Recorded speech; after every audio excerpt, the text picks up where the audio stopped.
Assalamualaikum warahmatullahi wabarakatuh. Hi class, how are you doing today? Awesome? Cool, Alhamdulillah. Welcome back with me, Ais Mariati, with the English lesson for grade 12. To start the meeting, let's say basmalah together. Bismillahirrahmanirrahim.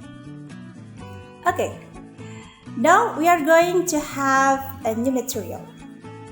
Ya, materinya apa kira-kira? Oke, ini seperti pada tujuan pembelajaran berikut ini. Silakan dibaca.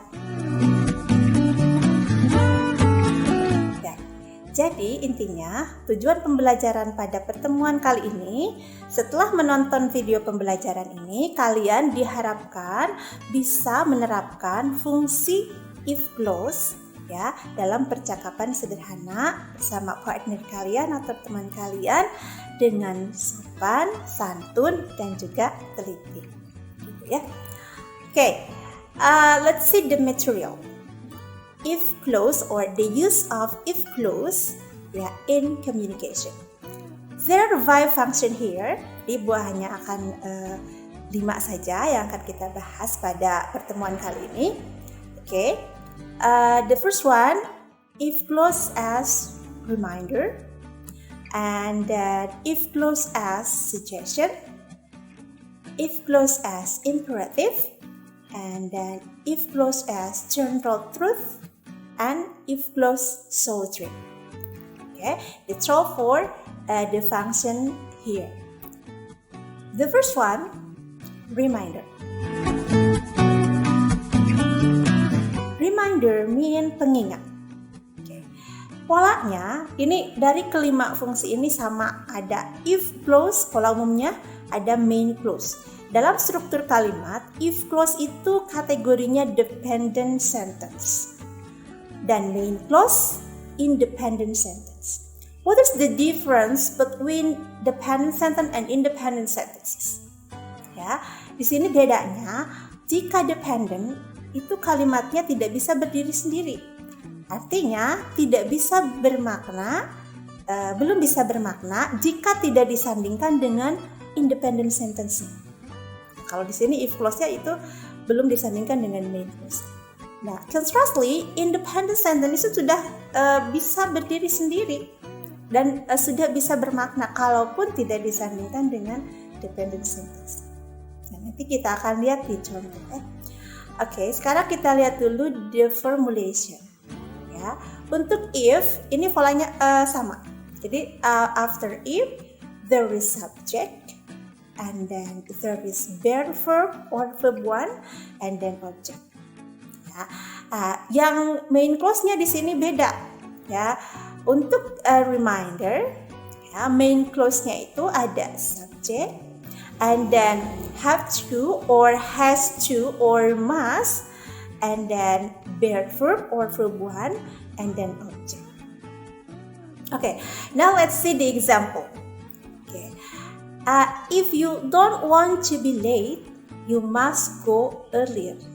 Jika kamu tidak ingin terlambat, kamu harus pergi lebih awal.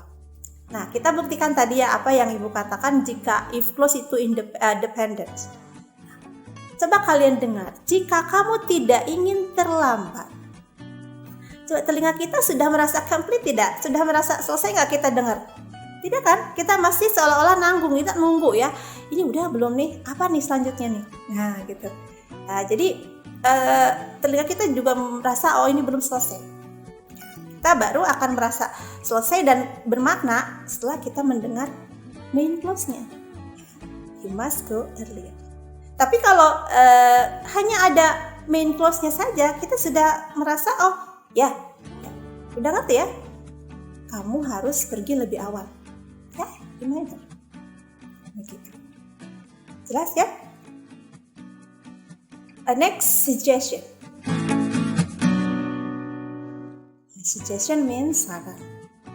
Nah, di sini polanya sama. Setelah if ada subject, ada verb or verb, ada object. Nah, untuk main clause-nya, kalau tadi di reminder kita gunakan have to, has to, or must. Untuk suggestion kita gunakan should, ought to or had better, and then bear verb or verb ke-1, and then object. Dan untuk suggestion di sini ada 2 pola ya, Ibu tampilkan 2 saja di sini. Ada yang menggunakan di main clause-nya itu menggunakan why don't, and then subject, and then bear verb, and then object. Begitu. Jadi terserah di sana mau pilih yang mana. Nah, sekarang kita bedakan antara reminder dan suggestion. Nah, kalau reminder itu kayak seperti keharusan. Kalau misalnya tidak dilakukan, maka kita tidak akan mendapatkan situasi yang kita inginkan. Kayak tadi misalnya, jika tidak ingin terlambat, kita harus pergi lebih awal. Itu kan jelas, kalau kita pengen tidak ingin terlambat, kita harus pergi lebih awal. Ya, udah pasti itu harus dilakukan. But for suggestion, it's optional. Ya, if there's someone who suggests you to do something, ya, it's up to you if you want to accept or decline. Ya, itu terserah kamu mau menerima atau menolak. Ya, like the example, if you want to be slim, why don't you try to go to fitness center? Coba perhatikan di sini. Jika kamu ingin langsing, kenapa kamu tidak coba pergi ke pusat kebugaran? Ya, ini saran ya yang kita dapetin dari seseorang misalnya. Kalau kamu pengen langsing, kenapa kamu tidak pergi ke pusat kebugaran? Kita mau nerima? Oke, it's up to you. Mau menerima silahkan, tidak pun tidak apa-apa.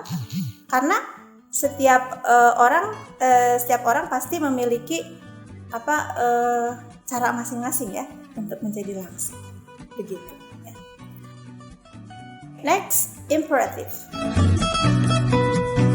Nah, imperative ini it's like perintah ya, imperative. Karena kita lihat di polanya, after if sama ada subject, ada bear verb, ada object. Nah, di main clause-nya kalau imperatif itu tidak ada subjek tapi langsung dengan kata kerja. Ya, kata kerjanya sama, bear verb bentuk pertama. Lalu ditambah objek, kalau ada tambah adverb. Gitu, ya. Kita lihat contohnya. If you want to be better in your life, start to think positively. Kan?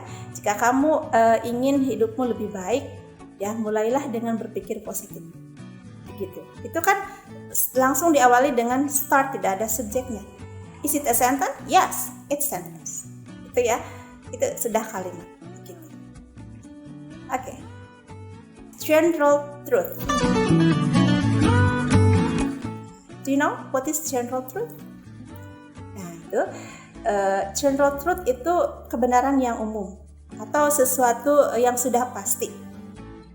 Nah, polanya di sini after if as usual ada subject and then their verb and then object, ya. And for the main clause after subject it's followed by will and then their verb or verb 1 and then object. Nah, tapi kita lihat di sini pola, walaupun di sini kalau dilihat sederhana saja polanya, tapi lihat di makna kalimatnya. Misalnya nih, if you don't water your flowers, they will die. Ya, jika kamu tidak menyiram bunga-bunga kamu, maka mereka akan mati. Itu satu yang umum ya. Pastinya kalau kita bukan hanya bunga, tanaman apapun kalau tidak disiram pasti mati. Begitu. Ya, itu satu kebenaran yang umum. Banyaklah kebenaran-kebenaran yang umum. Misalnya jika kamu mendidihkan air sampai 100 derajat, maka air tersebut akan mendidih. Ya, jika kamu memasak air sampai 100 derajat, maka air itu akan mendidih. Ya, seperti itu. Oke. Strawberry dream. Ya, strawberry dream itu menunjukkan sebuah mimpi. Polanya hampir mirip dengan yang sebelumnya, tapi di sini it's like an imagination. Ini seperti sebuah imajinasi. Ya, polanya after if with subject and then bear verb and then object. Nah, for the main clause sini tadi sama juga ada subject and then will and then bear verb or verb 1 and then object. But let's see the example. Tapi lihat di sini contoh kalimatnya. Ya. If I have $100 million, I will treat you to have traveling around the world. Ya. Jika saya memiliki 100 juta dolar, 100 juta dolar ini bukan 100 juta rupiah ya, 100 juta dolar, I will treat you to travel, I will treat you to have traveling around the world. Saya akan traktir kamu untuk jalan-jalan keliling dunia, kan? Jadi yang lebih bermimpi, yang lebih ke imajinasi. Oke, seperti itu ya. Oke, that's all I think for the material. Ya, mudah-mudahan bisa diterima. And if you have something trouble or when you get this material, you can chat me to ask the question, and then of course I will chat you again. And then after this, I hope all of you can try to make the expression or the sentence like the example I have given to you. Dan kalian nanti bisa latihan juga bersama. Oke, dan nanti tugasnya Ibu akan berikan lewat WA group. Oke, that's all for the material. See you next time. Wassalamualaikum warahmatullahi wabarakatuh.